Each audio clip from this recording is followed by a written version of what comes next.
The first one is from Jeff Miskoff.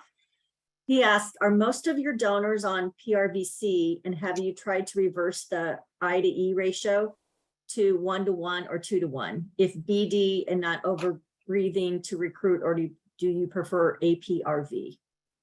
Yeah, very good question. So PRVC is truly the most common mode of ventilation that we find on these donors. And easily a couple of things that you can do almost in all of the donors, and will be almost like a universal answer, is just look at the PEEP, and if the PEEP is 5, at least go to 8 or go to 10 to start. In particular, if the donor is not in 4 pressure, super unstable, and one of those that you know what the donors are, again, these pressures are in the 90s. If we turn this donor and the pressure goes super low, it's in 4 vasopressors, and this looks horrible. There's a group of those donors. Luckily, again, those are not the majority of the donors. So most of the donors are in the T4. The blood pressure is mid-range, or actually a little bit on the hypertensive side. So we seem to be okay. So one of the first things that we'll do before you really start looking into APRV or pressure control of things that the team there will feel that, oh my God, you are changing everything, will be increase the PEEP. The other one that is a little bit of a trick, the ventilators, when you are on PRVC, they have an inspiratory time. By default, in almost all the ventilators, when somebody goes on mechanical ventilation, the default inspiratory time is around 0.7 to 1 second, more commonly 0.8 to 0.9. And if you have a respiratory rate that is 30 times per minute, like I showed on that slide, I saw common 28, 27, and you do 0.9, you are almost in a 1-to-1 ratio at that point. So that's the reason that they come with that, to not do a lot of reverse kind of ratios on the beginning. But you lower the rate to what is expected for a lung transplant recipient to be something between 12 to 14 or 16, and you lower the rate to that, and you want to do the same thing, the pressure control with a 1-to-1, you need to increase the inspiratory time, to increase it to 1.5 to 2 seconds on most of those patients. So that will be a very quick trick. Let's say, let's increase the PEEP to 10, increase the inspiratory time to 1.5 seconds. And while you get all the rest of the information, and you know from the beginning, even on PRVC, you are achieving 2 of the things that we want to do for recruitment. You are increasing the inspiratory time, and you have the PEEP at least to 8, ideally to 10 to start.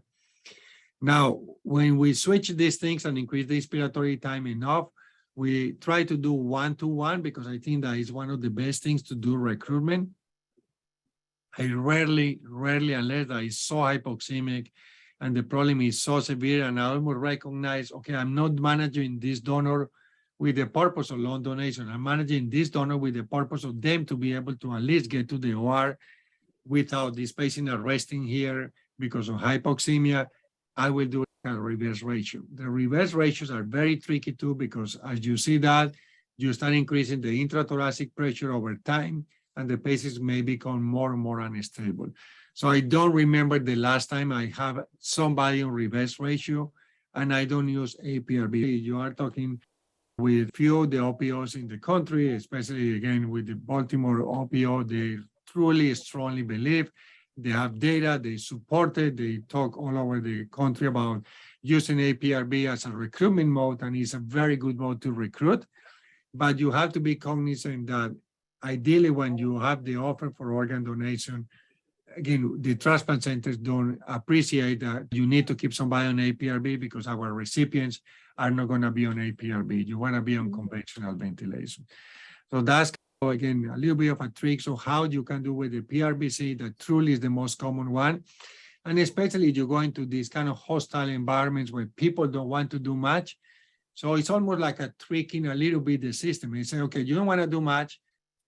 That's okay. We'll keep it on PRVC, but at least let's increase the inspiratory time and the PEEP. Most of the people will not be too reluctant to that or think that you are doing crazy stuff. Because believe it or not, once we try to switch and say, we're going to switch to pressure control, somebody thinks, oh my God, what are you doing? And I have to talk to ICU attendings, because the coordinators here are going through this fighting. Okay, why are you doing? Why are you doing this? The patient is at 93%, PO2 is 90, we are okay. Why are you doing this? And so it goes to that point. But that's a little bit of a trick that you can do when you find them on PRVC. I explain why we prefer pressure control, and we like consistency too. So we like to keep all of our coordinators trained to do pressure control and to manage all the donors with one single mode of ventilation. Whatever you choose is fine, but you need to know what the goals are.